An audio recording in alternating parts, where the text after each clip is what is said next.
Hello everyone, आप सभी का कल एग्ज़ाम है फ्लूइड डायनेमिक्स और ऑपरेशन रिसर्च का। आप में से बहुत सारे बच्चों के कमेंट्स आए थे कि सेक्शन 2 और सेक्शन 3 की आपने फ्लूइड की वीडियो नहीं अभी तक अपलोड की हुई, वो अपलोड कर दो। आई एम सॉरी, काफ़ी लेट हो गया अपलोड करने में, मैं थोड़ा सा बिजी थी, इसके कारण ये वीडियो लेट आई है।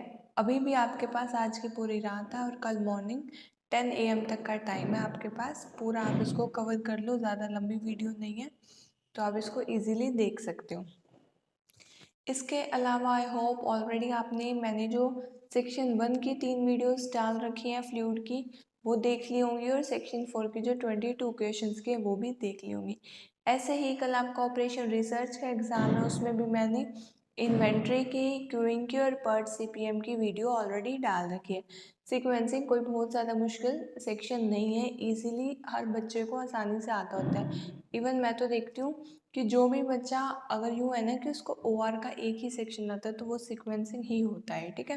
तो सीक्वेंसिंग बहुत ईजी है, वो आप खुद कर लेंगे। अभी हम देखते हैं सेक्शन 2 और सेक्शन 3 फ्लूइड डायनेमिक्स का। इसके अंदर कंबाइन क्वेश्चंस आएंगे।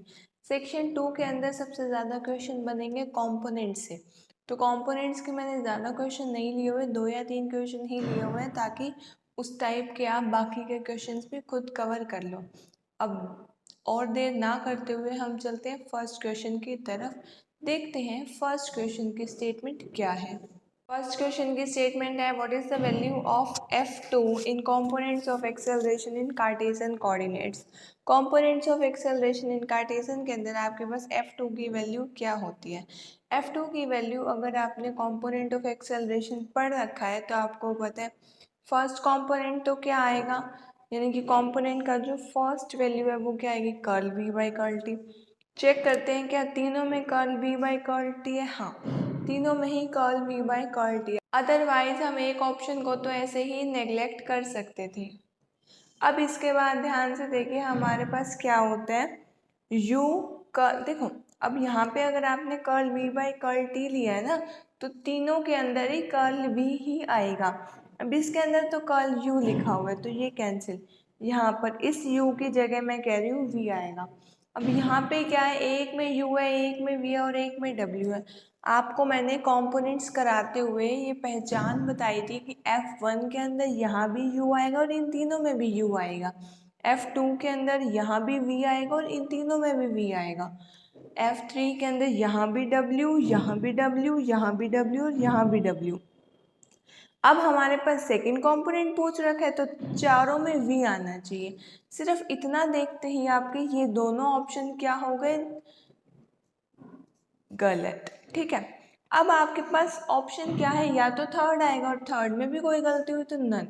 अगर हमारे पास नन के अलावा कोई और ऑप्शन होता है तो हम उसे भी चेक करते हैं। अब हमारे पास नन का भी ऑप्शन है तो एक बार इसे देख लेते हैं ठीक है या नहीं, अदरवाइज हम कर देंगे नन को टिक, ठीक है। तो आपके पास यहाँ पर u है, यहाँ पर v है, यहाँ पर w है, तो आपके पास ये बिल्कुल करेक्ट हो जाएगा, क्योंकि हमारे पास सेकंड कंपोनेंट, थर्ड कंपोनेंट और फर्स्ट कंपोनेंट के अंदर यही होता है, कर्ल u बाई, यानी कि देखिए अगर फर्स्ट कंपोनेंट है तो यहाँ पर सब में u और यहाँ पर u v w, ठीक है। पूरा सॉल्व करना भी मैंने आपको अपनी वीडियोस के अंदर ऑलरेडी बता रखा है, तो आपने अगर उनको अच्छे से देखा हो तो आपको ये बातें क्लियर होंगी। अदरवाइज अभी तो कल आपका MCQ एग्ज़ाम है तो आपको इतना डीप में जाने की कोई भी ज़रूरत नहीं है। तो ये था आपका फर्स्ट क्वेश्चन। अब चलते हैं हम सेकंड क्वेश्चन की स्टेटमेंट की ओर और देखते हैं वो किस टॉपिक से रिलेटेड है। आपके पास क्वेश्चन 2 की स्टेटमेंट है, what is the value of F1 component in component of acceleration in spherical. आपके पास ये जो स्फीरिकल कोऑर्डिनेट्स के अंदर जब हम कंपोनेंट निकालते हैं उसके अंदर आपको F1 की वैल्यू निकालनी है, ठीक है। अब आपके पास अगर आप यहाँ ध्यान से देखेंगे तो तीनों ही कंपोनेंट्स की वैल्यू आपको अच्छे से पता होना चाहिए आपके पास F1 की वैल्यू क्या होती है। तो मैं आपको बता दूँ F1 की वैल्यू क्या होती है। फर्स्ट में यहाँ पर u आता है, देन नेगेटिव का साइन आता है फर्स्ट। देखिए हमारे पास u v w q के 3 कंपोनेंट होते हैं। मैंने आपको पहचान क्या बताई थी, u छोड़ के इन दोनों का स्क्वायर की एडिशन अपॉन में r, ठीक है, मैच करके देख लेते हैं कौन सा ऑप्शन इससे मैच हो रहा है। देखिए ये तो बिल्कुल ही अलग है, ये भी अलग है। ये दोनों किस चीज़ की वैल्यू है, F2 और F3 की वैल्यू। आपको पता लग रहा होगा ये F2 की वैल्यू है और ये F3 की वैल्यू है in case of spherical coordinates. ठीक है, और ये वैल्यू किसी की भी नहीं है और ये वैल्यू हमारे पास है हमारे F1 कंपोनेंट के स्फेरिकल के केस के अंदर। तो ये था हमारा क्वेश्चन 2। अगर आपने कंपोनेंट्स अच्छे से कर रखे हैं कार्टेशियन, स्फेरिकल और सिलेंड्रिकल के अंदर, तो आप इजीली इन क्वेश्चंस को कर सकते हो, आपको कोई भी डिफिकल्टी नहीं आएगी। ये क्वेश्चन 2 आपको अच्छे से क्लियर हो गए होंगे। अब हम देखते हैं क्वेश्चन 3 की स्टेटमेंट क्या है। अब आपके पास क्वेश्चन 3 की स्टेटमेंट है, the equation D Q by D T is equal to curl Q by curl T plus del half of Q square plus xi cross Q main is equal to F minus 1 by rho del P. इसे क्या कहते हैं, देखो ये आपके पास page number 55 पे मिल जाएगा आपको। आइलर्स इक्वेशन के आसपास का टॉपिक है। आइलर्स इक्वेशन को ही मोल्ड करके लिखा गया है और इसे हम क्या बोलते हैं, लैम्स हाइड्रोडायनेमिकल इक्वेशन। ठीक है, तो वहाँ पर आपको पूरा मिल जाएगा कि किस तरीके से किस चीज़ की वैल्यू हम क्या पुट करें कि हमारे पास ये इक्वेशन बन जाए, वहाँ पर सब आपको गिवन है। तो इसे हम कहते हैं लैम्स हाइड्रोडायनेमिकल इक्वेशन। ठीक है, तो बहुत इजी था हमारा क्वेश्चन नंबर 3। अगर आपने क्वेश्चन नंबर 3 को अगर आपने पहले पढ़ा होगा इस इक्वेशन को, तो आप easily with in 2 to 3 seconds इसका आंसर कर सकते हैं। अगर आपको नहीं आता तो आपको इतना सोचने के बाद भी नहीं आ पाएगा। और काफ़ी बच्चे तो क्या करेंगे, इसका ऑप्शन जो है बर्नौली टिक कर देंगे। भाई फ्लक्स मेथड है तो ये तो इक्वेशन नहीं है, इक्वेशन यही दोनों है, तो बर्नौली सुनी सुनी हुई है तो हम बर्नौली टिक कर देते हैं। ऑलमोस्ट क्या होता है, जब बच्चे को क्वेश्चन नहीं आता होता एग्जाम के अंदर, तो हम यही चेक करते हैं उस टाइम पे कि हाँ कौन सा वर्ड सुना सुना हुआ है, तो वही टिक कर देते हैं। भाई ये तो आज तक कभी सुन नहीं रखी, क्योंकि इसका इतना हाईलाइटेड नहीं है वहाँ पर, तो बर्नौली एक काफ़ी इंपॉर्टेंट टॉपिक है, तो सब बर्नौली टिक कर देते हैं। जबकि इस क्वेश्चन का आंसर बर्नौली नहीं है, लैम्स हाइड्रोडायनेमिकल इक्वेशन है। सेकेंडली आपने देखा हो अब तक कि आपने जो 4 पेपर दिए हैं अपना, रियल लीनियर डायनेमिक्स और टोपोलॉजी, नन ऑफ दीज बहुत ही कम क्वेश्चन का आंसर आया है। ठीक है, तो नन ऑफ दीज टिक करने से पहले उसको बहुत ध्यान से देखना है आपको क्वेश्चन को, क्योंकि नन ऑफ दीज काफ़ी कम क्वेश्चंस हैं जिनका आंसर आ रहा है, मतलब बहुत ही ज़्यादा रेयर कोई क्वेश्चन है जिसका answer none of these correct है। तो नन ऑफ दीज ऐसे आपने बिना देखे ध्यान से नहीं टिक करना। अब हम चलते हैं क्वेश्चन नंबर 4 की तरफ। अब आपके पास क्वेश्चन नंबर 4 की स्टेटमेंट है, Q cross xi is equal to 0, that is if Q and xi are parallel then streamlines and vertex line coincide and Q is said to be. ये भी आपके पास second section में ही topic मिल जाएगा। अगर आपके पास Q cross एक्साई की value 0 हो जाए तो उस केस में हम क्यू को क्या कहते हैं, बेल्ट्रामिस वेक्टर। ठीक है, ये चीज़ें मैंने वो ली हैं जहाँ पर आपका ध्यान बहुत ही कम जाता है, तो ऐसे क्वेश्चन एग्जाम में आ सकते हैं भाई जहाँ पर एक स्टूडेंट का ध्यान बहुत ही कम जाता है। देखो नॉर्मल कंपोनेंट्स आपने सारे कर रखे होंगे, लेकिन लैम्स हाइड्रोडायनेमिकल इक्वेशन, बेल्ट्रामिस वेक्टर, इन पे ध्यान नहीं जाता, तो इसलिए इन टॉपिक्स को कवर कर दिया मैंने। ठीक है, ये था हमारा क्वेश्चन नंबर 4। अब हम देखते हैं क्वेश्चन नंबर 5 की स्टेटमेंट क्या है।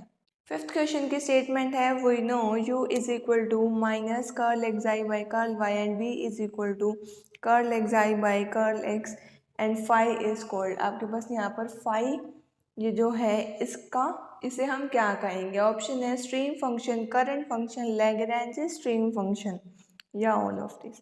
तो आपको क्लियरली पता लग गया होगा ये तीनों एक ही चीज़ के नाम है, तो यहाँ पर आपके पास ऑल ऑफ दिस, यानी कि एक्साई को हम क्या कहेंगे, stream function, current function, Lagrange stream function, that is all of this. Page number 81 पे आपको ये चीज़ मिल भी जाएगी। ठीक है, तो स्ट्रीम फंक्शन का वहाँ छोटा सा टॉपिक है और काफ़ी इंपॉर्टेंट है स्ट्रीम फंक्शन। सेक्शन 4 के अंदर भी इसका यूज़ है और सेक्शन 2 के अंदर भी। ठीक है, तो काफ़ी अच्छा टॉपिक है, इसमें से भी आपके पास कल क्वेश्चन आ सकता है। अब हम देखते हैं क्वेश्चन नंबर 6 की स्टेटमेंट क्या है। 6th क्वेश्चन की स्टेटमेंट है the stream function always exist in all dash motion whether rotational और इरोटेशनल। तो आपको पता होगा स्ट्रीम फंक्शन जो है चाहे इरोटेशनल मोशन हो या रोटेशनल एग्जिस्ट करता है, ठीक है, लेकिन वो 2D 3D दोनों में एग्जिस्ट नहीं करता, वो सिर्फ 2D के अंदर ही एग्जिस्ट करता है, डेट इज 2 डायमेंशनल मोशन के अंदर ही स्ट्रीम फंक्शन एग्जिस्ट करता है। तो ऑप्शन हमारे पास क्या है 1D 2D 3D, तो आपके पास करेक्ट ऑप्शन आ गया सेकेंड, ठीक है। अगर आपका कोई भी कज़न, कोई भी रिलेटिव या कोई भी अच्छा फ्रेंड अगर आपका क्लास 9, 10th या 12th में हो तो उसे प्लीज़ मेरा चैनल रिकमेंड कीजिए। उस पर आपको मैथमेटिक्स की वीडियोस मिल जाएंगी। अभी सिर्फ हमने एक एक चैप्टर ही अपलोड करना स्टार्ट किया है, बहुत स्पीडली आएंगी उसमें वीडियोस और बहुत जल्दी सिलेबस कवर होगा और एक एक कंसेप्ट को बहुत अच्छे से एक्सप्लेन कर रखा है, आपको अच्छे से क्लियर भी होंगे वो कंसेप्ट। तो अगर आपका कोई कज़न है, रिलेटिव है, तो आप उनको रिकमेंड कर सकते हो, ठीक है। अब आपके पास है क्वेश्चन नंबर 7। क्वेश्चन नंबर 7 की स्टेटमेंट देखते हैं क्या है। क्वेश्चन नंबर 7 की स्टेटमेंट है out of irrotational and rotational velocity potential exist only for dash motion whether 2D और 3D। आपसे पूछा गया है कि वेलोसिटी पोटेंशियल इरोटेशनल में एग्जिस्ट करता है या रोटेशनल में। तो आपको पता होगा इरोटेशनल मोशन में ही सिर्फ वेलोसिटी पोटेंशियल एग्जिस्ट करता है। ये एज इट इज़ बातें आपके स्ट्रीम फंक्शन वाले टॉपिक के अंदर बुक के अंदर दी भी हुई हैं, आप उसको जाकर चेक कर सकते हो, ठीक है। तो यहाँ पर आप इरोटेशनल मोशन को आप टिक कर दोगे तो यहाँ पर आपको बात क्या ध्यान रखनी है, स्ट्रीम फंक्शन सिर्फ 2D में एग्जिस्ट करता है और वेलोसिटी पोटेंशियल इरोटेशनल के केस में एग्जिस्ट करता है वेदर 2D और 3D, और स्ट्रीम फंक्शन सिर्फ 2D में वेदर इरोटेशनल और रोटेशनल। अब हम देखते हैं क्वेश्चन नंबर 8। क्वेश्चन 8 की स्टेटमेंट क्या है। 8th क्वेश्चन की स्टेटमेंट है irrotational motion is called a cyclic if the velocity potential phi. अब साइक्लिक और असाइक्लिक की डेफिनेशन में आपने देखा होगा कि किसी भी इरोटेशनल मोशन को असाइक्लिक कब कहते हैं, जब वेलोसिटी पोटेंशियल जो कि फाई है वो एक सिंगल वैल्यूड फंक्शन हो। ऑप्शन देख लेते हैं, single valued, multi valued, both of this, none of this. तो आपके पास यहाँ पर single valued function correct option आ जाएगा। तो यहाँ पर आपके कवर हो गए 8 क्वेश्चन। अब हम देखते हैं 9th क्वेश्चन की स्टेटमेंट क्या है। 9th क्वेश्चन की स्टेटमेंट है phi is a multi valued at a particular point and if we obtain two different values of phi then these values differ by. आपके पास अगर फाई जो है एक मल्टी वैल्यूड फंक्शन है और एक पर्टिकुलर पॉइंट पे अगर आप उसकी वैल्यू निकालो, ठीक है, तो आपके पास जो दो वैल्यू आएंगी ना फाई की, उन दोनों का जो डिफरेंस होगा वो क्या होगा, ये पूछ रखा है। अब आपको ये चीज़ भी आपने पढ़ रखी है पेज नंबर 84 पर, वहीं पर असाइक्लिक और साइक्लिक के साथ ही ये टॉपिक है। आपको वहाँ पर गिवन है कि अगर आपके पास फाइव मल्टी वैल्यूड फंक्शन है और उसकी दो वैल्यूज़ आ गई हैं तो उन दोनों ही वैल्यूज़ का जो डिफरेंस है वो एक कॉन्स्टेंट ही आएगा। ऑप्शन क्या है, constant, variable, can be constant, may be constant, ठीक है। तो यहाँ पर कैन और मे तो गलत ही हो गए, हमेशा ही कांस्टेंट होता है। So variable is also incorrect. आपके पास ऑप्शन ए क्या हो जाएगा, करेक्ट, ठीक है। अब ये था आपके पास 9th क्वेश्चन और इसके बाद हम देखते हैं 10th क्वेश्चन की स्टेटमेंट क्या है। 10th क्वेश्चन की स्टेटमेंट है हमारे पास is acyclic irrotational motion possible in a finite volume of fluid bounded by rigid surfaces at a rest और in infinite fluid at rest at infinity and bounded internally by rigid bodies at rest। तो ये आपके पास एक as it is theorem है जहाँ पर आपके पास ये चीज़ इम्पॉसिबल है, आप प्रूव करते हो। सेक्शन 3 की है ये थ्योरम, साइक्लिक और साइक्लिक मोशन के जस्ट नेक्स्ट पेज पर आपको मिल जाएगी। तो वहाँ पर आप प्रूफ क्या करते हो कि ये चीज़ इम्पॉसिबल है। तो यहाँ पर आपसे पूछ रखा है क्या ये पॉसिबल है, तो आप क्या कहेंगे, ऑब्वियसली नो, ठीक है। तो मे बी और इन सम भी गलत और येस भी गलत, आपके पास क्या हो जाएगा, नो, क्योंकि ये चीज़ आपके पास इम्पॉसिबल है।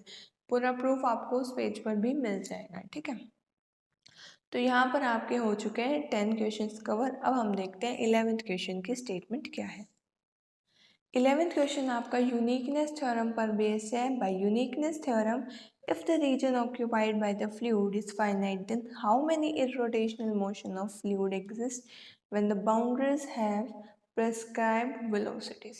अब देखो, आपने टोपोलॉजी का भी एग्जाम दिया, उसमें भी आपने देखा होगा थ्योरम बेस्ड क्वेश्चंस आते हैं एग्जाम के अंदर। तो ये भी आपका जो है थ्योरम बेस्ड ही है, एज इट इज थ्योरम की स्टेटमेंट है। उसके अंदर बस आपको वहाँ दिया हुआ है कि only one irrotational motion of fluid exist. अब यहाँ पर आपसे हाउ मैनी पूछ लिया, तो यहाँ पर भी आप क्या बोलोगे, ओनली वन। ऑप्शन है आपके पास only two, only three, only one, none. तो आपके पास ओनली वन जो है करेक्ट आ जाएगा, बाकी सारे ऑप्शन आपके पास क्या आ जाएंगे, इनकरेक्ट। ठीक है, ये थे आपका 11th क्वेश्चन। अब हम देखते हैं 12th क्वेश्चन की स्टेटमेंट हमारे पास क्या है। 12th क्वेश्चन की स्टेटमेंट पढ़ने से पहले I want to thank you for all your support during the exams. और अगर आपको मेरी वीडियोस सच में यूज़फुल लगती हैं, इनका कंटेंट यूज़फुल लगता है, तो प्लीज़ अपने जूनियर्स के साथ भी शेयर कीजिए। मैंने ग्रुप्स एंड ड्रिंक्स के भी काफ़ी वीडियोस अपलोड कर रखी हैं, तो आप अपने ही कॉलेज के, अपने ही डिपार्टमेंट के जूनियर्स के साथ भी शेयर कर सकते हैं। आई होप उनके लिए भी यूज़फुल होंगी। ठीक है, अब हम देखते हैं क्वेश्चन नंबर 12 की स्टेटमेंट है, which theorem states that the kinetic energy of a rotational motion of a liquid occupying a simply connected region is less than that of any other motion of the fluid which is consistent with the same normal velocity of boundary। देखो, जब भी हम ये करते हैं ना कि section third हमारे पास कौन सा है, तो हमारे माइंड में ही यही आता है कि वो केल्विन मिनिमम एनर्जी थ्योरम वाला सेक्शन। ऐसे ही देखो, जब हम अपने फ्रेंड्स के साथ बात करते हैं तो हम इसी वे में बात करते हैं, अरे वो सेक्शन 2 एक्सेलरेशन वाला, सेक्शन 4 ब्लेसियस थ्योरम वाला, तो एक पहचान होती है हर सेक्शन की। तो इस सेक्शन को तो हम केल्विन मिनिमम एनर्जी थ्योरम के नाम से ही एक दूसरे से बात करते हुए यूज़ करते हैं, क्योंकि देखो फ्लूइड के अंदर प्रॉपर किसी सेक्शन का कोई नाम तो है नहीं। ठीक है, तो हम इसी तरीके से बात करते हैं। जैसे ओआर में भी मैं बताऊं, सेक्शन 2 का हम क्या नाम लेते हैं, क्यूइंग वाला चैप्टर, सेक्शन 4 पर्ट सीपीएम वाला। इसी तरीके से इस सेक्शन की सबसे इम्पोर्टेंट थ्योरम है केल्विन मिनिमम एनर्जी थ्योरम। ये सब्जेक्टिव में भी इम्पॉर्टेंट थी, तो अब तो ऑब्जेक्टिव है, तो इसका क्वेश्चन तो कल आना ही आना है, चाहे वो किसी भी फॉर्म में आए, चाहे थ्योरम के बीच में से कोई पार्ट लेके वो क्वेश्चन पूछ सकता है उसमें से। अब यहाँ पर आपके पास एज इट इज स्टेटमेंट दी हुई है ये केल्विन मिनिमम एनर्जी थ्योरम की, तो इसका जो आपसे पूछ रखे है कि कौन सी थ्योरम ये चीज़ कहती है, तो आपके पास आंसर आ जाएगा केल्विन मिनिमम एनर्जी थ्योरम। ठीक है, जिन बच्चों ने सेक्शन 3 अच्छे से नहीं किया, वो एग्जाम में तो दिया नहीं आएगा। सेक्शन 1 का क्वेश्चन है, सेक्शन 4 वो क्या देखते हैं, हाँ ब्लेसेस का नाम तो हमने सुन रखा है, तो ब्लेसेस को टिक कर देते हैं, क्योंकि ज़्यादा फेमस और ज़्यादा जो इम्पोर्टेंट है वो ब्लेसियस है। बट सेक्शन 3 ये सबसे इम्पोर्टेंट थ्योरम है, केल्विन्स मिनिमम एनर्जी थ्योरम। सो ये था आपका क्वेश्चन नंबर 12, जो कि बहुत ईजी था, थ्योरम की स्टेटमेंट पर बेस्ड था। अब हम देखते हैं क्वेश्चन नंबर 13। क्वेश्चन नंबर 13 देखो, क्वेश्चन नंबर 13 की स्टेटमेंट क्या है, द पॉइंट्स, ये आपने ऑलरेडी कर रखा होगा अगर मेरी आपने वीडियोस ध्यान से देखी हैं, तो प्रीवियस वीडियो में भी ऐसा ही क्वेश्चन मैंने लिया हुआ है। आपके पास उन पॉइंट्स का नाम बताना है, यहाँ पर मैंने ऑलरेडी मार्क कर रखा है, बट आप इसको समझिएगा, उसके बाद ही अगर आपको खुद से आता हो तभी आपने इस ऑप्शन को मार्क करना है। जिस पॉइंट पर आपके पास Q की वैल्यू 0 होती है, उस पॉइंट को आप क्या कहते हैं, उस पॉइंट का हम कहते हैं स्टेग्नेशन पॉइंट। ठीक है, तो यहाँ पर ऑप्शन था स्ट्रीम वैल्यू, स्टेग्नेशन पॉइंट और बोथ और नन। तो आपके पास इन चारों में से करेक्ट क्या आ जाएगा, स्टेग्नेशन पॉइंट। बोथ नहीं आएगा, ना ही नन आएगा। ये था 13th क्वेश्चन। 13th क्वेश्चन के बाद हम देखते हैं क्वेश्चन नंबर 14 की स्टेटमेंट क्या है। क्वेश्चन नंबर 14 की स्टेटमेंट है, the combination of a source and a sink of equal strength at a small distance apart is called. अगर आपने आधी फ्लूइड भी अच्छे से पढ़ी है तो आपको पता होगा कि combination of source and sink क्या होता है, हमारे पास डबलेट। तो बहुत बच्चे ना इस क्वेश्चन के अंदर डबलेट टिक कर देंगे, बट आपको पता होना चाहिए डायपोल भी डबलेट का ही दूसरा नाम है। तो डायपोल और डबलेट सेम बात है, तो आपके पास इस क्वेश्चन का करेक्ट आंसर हो जाएगा बोथ ऑफ दिस। जल्दबाजी में आपको कोई एक ऑप्शन को करेक्ट नहीं करना है। ठीक है, तो ये आपके हो गए क्वेश्चन 14। अब इसके बाद हम देखते हैं 15th क्वेश्चन की स्टेटमेंट क्या है। 15 क्वेश्चन मैंने आपका पेज नंबर 133 से लिया हुआ है। If the stream lines in all the plane passing through a given axis are same then the fluid motion is said to be. आपके पास अगर सारी के सारी स्ट्रीम लाइन जो कि पास हो रही हैं प्लेन से और एक गिवन एक्सेस से और वो सारी सेम हो जाती है, सारी स्ट्रीमलाइन अगर आपके पास सेम हो जाती है तो उस मोशन को आप क्या कहोगे? उस मोशन को हम क्या कहेंगे? Axis symmetric. या आपके पास टॉपिक जो है पेज नंबर 133 पे दिया हुआ है, आप उसको अगर आपको अच्छे से पढ़ना हो तो आप वहाँ से भी पढ़ सकते हो। फिलहाल यहाँ पर इस क्वेश्चन का जो करेक्ट आंसर है वो है एक्सिस सिमेट्रिक। ये जो छोटे छोटे टॉपिक्स हैं ना जिन पे हमारा ध्यान कम जाता है एग्जाम में, क्वेश्चन इन्हीं टॉपिक में से आते हैं, तो आपको हर टॉपिक को अच्छे से करना है क्योंकि आपका जो एग्ज़ाम है वो MCQ टाइप है। ठीक है, तो इस वीडियो में बस 15 क्वेश्चन है। काफ़ी बच्चों की रिक्वेस्ट थी कि आप क्वेश्चन डालिए, तो ज़्यादा क्वेश्चन इन दोनों सेक्शन में से नहीं बनते, फर्स्ट और फोर्थ में से ही ज़्यादा बनते हैं, बट स्टिल मैंने 15 क्वेश्चन ऐसे बना दिए उन टॉपिक्स में से जहाँ पर से क्वेश्चन बहुत कम आते हैं। कंपोनेंट्स के मैंने 2-3 क्वेश्चन लिए हैं, बट कंपोनेंट अगर मैंने F2 पूछा है तो आपको साथ में F1 और F3 भी एक बार नोट्स खोल के देख लेना है कि अगर मैंने पूछ रखा है कि इस कंपोनेंट में यानी कि स्फेरिकल में F2 की वैल्यू क्या है, तो आपको साथ के साथ ही आपका फ़र्ज़ बनता है F1 और F3 की भी रीड आउट करना। ठीक है, ऐसा नहीं है मैंने यहाँ पर F2 की पूछा है तो F2 ही आएगा। ठीक है, इन क्वेश्चंस में से कल क्वेश्चन आना ज़रूरी नहीं है, बट आई होप आपको एक हिंट मिल गया होगा कि क्वेश्चन किस टाइप के आएंगे। So thank you so much for giving me a lot of support. अगर आपको वीडियो यूज़फुल लगी हो तो अपने क्लास ग्रुप्स में और अपने फ्रेंड्स के साथ भी शेयर करना। Thank you so much, have a nice day.